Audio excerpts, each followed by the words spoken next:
It's Brian Preston, the money guy. Financial security. Now, this is probably, I will tell you, I've reached this in my 40s, and this one's pretty magnificent because this is where you don't sweat the small stuff anymore. Y'all know, and I'm gonna go ahead and this is confession time. Everybody buckle up. This is going to be fun. Because this is money guy confession time. Is that we had a whole thing on Tightwad Nation. We even sold T-shirts, and I still wear my T-shirt. I love my Tightwad shirt. I'm not so sure I'm a tightwad anymore. I was, believe me. I'm the kid that in high school, you didn't want to date Brian Preston in high school because I'd perfected the $7 date night.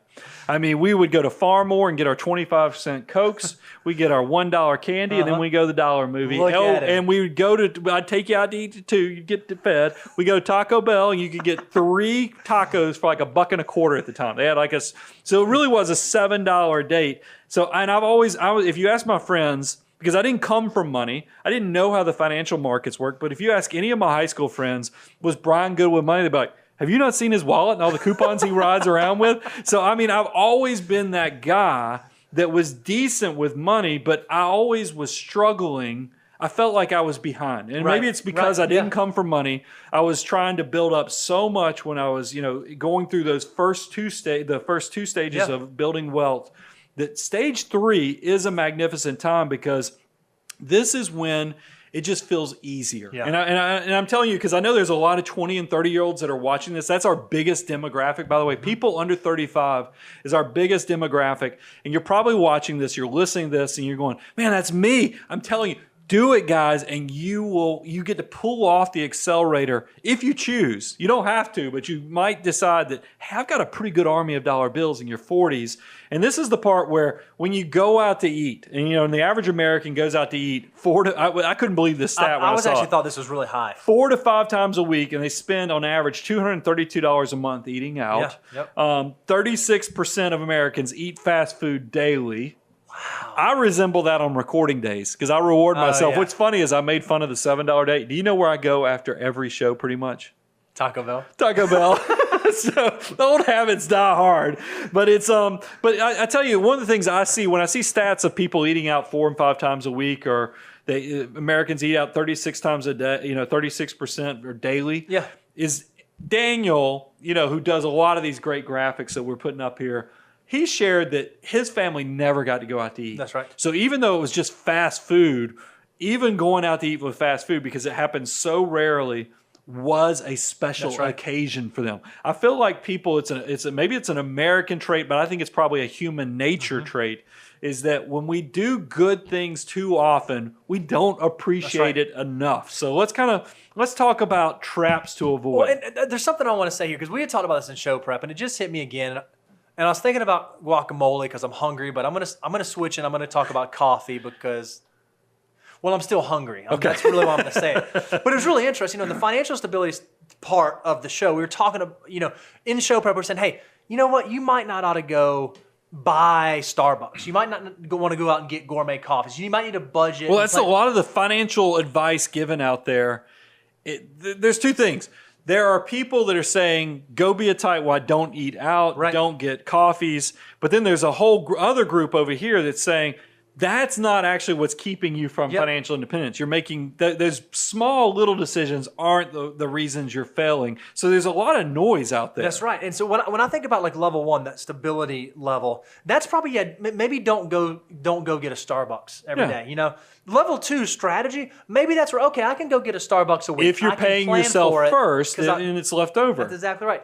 I do think at level 3, that's where you can go get your Starbucks. At level 3 in security, it's not a big deal if you're driving through and you want to stop and get your Starbucks. Don't sweat the small stuff. It really is. This is the thing. I don't drink drinks at restaurants very often. Like I'm talking about like teas like and sweet Cokes tea and Coke and things like that. I'm not drinking a lot of adult beverages. I do when we go to nice places, but because I like to have one cocktail to see what the place is. But every now and then you get a hankering for a Dr. Pepper or something. Now, give me a Dr. Pepper. For those of you not in the South, a hankering. That just means that he has a desire to drink one of those drinks. Thank you for translating, being the bridge of Southernness. So let's talk about traps to avoid. Okay. The first thing, obviously, people go out to eat when they can't afford it. So they're overindulging. We talked, it's not just going out to eat. It's also, flexing. This is one of those things. I think, Bo, I'm going to lean on you. I'm the old timer here. Like we were after we recorded our Ask the Money Guy segment. We were flipping through one of the social media, and there were some pictures, and I was just like, I don't know that I would put that out on social media. Right. No, man. He goes, you think that's a problem? And I was like, yeah, I do. And I was like, maybe I'm an old man on the front porch, but you're like, I don't see anything wrong with that. No, it's just different. I think the society in which we live is much more open about the things that we have going on, whether that be things we own, things we do, physical appearance, whatever. It's out there. But I think what's really interesting that you have to be careful about at security is it gets real easy to flex hard when maybe you shouldn't be flexing hard. Because Right. it's hard, when you're in the stability phase, it's hard to pretend because you don't have money. At security, you probably have a little bit of jingle, but then you do want to start doing more things so that you can show people how secure you are. That's a big trap that you fall Well, think into. about it. Why do people, after you get a house a certain size, why do you need a bigger house? I mean, Yeah, why that's right. after you get a car that gets you from point A to point B, why do you need a specific? Now, look, I'm a guy who lives in a decent sized house. You need to know what the why is for these right. things. And I think a lot of people are flexing. They're buying, overindulging because you can't go around. It's taboo to talk about how much money you make right. or how successful you are. So what do people do? They go buy something nice, so then it's perceived that they're doing that well. they have it. And a lot of times, unfortunately, in our society, keeping up with the Joneses, it's not actually that they can afford it. There's right. a lot of income wealthy people that are balance sheet poor, and it's because they're flexing. They're trying to keep up with the Jones.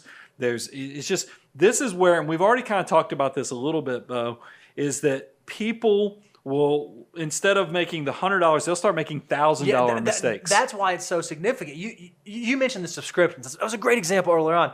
That's a mistake that you make in an earlier phase that happens by the hundreds. Yeah. A mistake that happens in these later phases, when that happens by the thousands, it's a very different thing if you have too many monthly subscriptions than if you have too much mortgage. Yeah. The way that you unwind and long-term effects and implications, that the mistakes that you can make at this stage tend to be much bigger than the mistakes you can make earlier on. The Diderot effect comes up. Oh, yeah. We Yeah. have an awesome client. He watches and listens to the show. Super successful, Yep. business owner, bought a beautiful, beautiful house. And hopefully he will not get mad at us for sharing.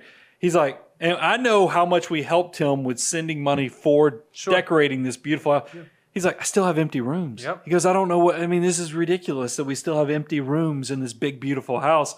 The Diderot effect is, how the Diderot effect, if you don't know what that means, is it's based upon the principle, this gentleman, back in his old times, was given this beautiful robe that as soon as he got this beautiful robe, he started looking at his slippers. He looked at his, the furnishings in his room. He's like, it just doesn't measure up. So I need to change it all. It's kind of the same thing. When you buy a new house, you feel like you have to furnish it. You feel like, if you've got old furniture, you feel like, hey, it doesn't look as good in the new house. Let's go buy new furniture. I can't park the old crummy car in the driveway. I got to have the nice car in the driveway. It takes you down a path that it's just maybe not be perfect. And look, if income is healthy, make sure that, because we put this is the last point on there, believing your income will always be there. Because I think that's the thing that people who are income statement affluent but balance sheet poor, they just assume it's always going to be this way. And I think that's just a very dangerous place to be. That's right. So let's pivot to indications of success. This is where you are able to spend money on unnecessary things without worrying about it. There's no stress. We've already kind of, you talked about, and you even give a shout out, Bo. This is where you can drink at Starbucks and it's not going to put you on the naughty list. That's exactly right. I mean, like you said, there's a lot of financial commentators out there that's not the thing that you have to cut out. Cut out the things that matter at this stage. That's not what's going to change your financial life. Now look, I tell people, we tell you in some of those earlier stages, if you just need a car to get you there, if you follow the 23-8, meaning 20% down, finance over 3 years, 8%, no more greater than 8% of your total income, that's okay on a normal car. Right. But if you want luxury, you got to pay cash or pay it off 12 very months, quickly. same as cash. So, this might be the stage where you could get a nicer car. Like I have a Tesla, love my Model 3. There's a huge gadget factor to it. I love that it updates. It keeps getting better. there is some cool things. I don't need a Tesla. You guys will write me and say, "Hey, this is where I'm at," and I'm like, "Don't buy a Tesla because you haven't checked off enough things on your goal list." But I think at this level, stage 3 security, you can consider getting because you've already funded. You're saving everything you need to be saving for the future. You can do those things without, like when you bought your car, you didn't have to stop saving or reduce your savings or not continue doing what you were already doing. My retirement is not impacted by that Tesla because I have an automatic savings plan, a forced scarcity plan, and truthfully, I already have an army of dollar bills that's pretty daggone big enough that it's going to do a lot of stuff for us. So, and this is even, I can't even believe I'm putting this on here. This is where you can think about the crazy things like buy a boat. Whoa, no, we're financial. That's probably getting We're crazy. financial advisors. Our That's recommendation is never to buy a boat. Let me amend that. Find a friend that bought a boat. Reba, who put this one on the slide? But it is one of those things where swimming pools and other things that are excesses might be more likely to be reasonable.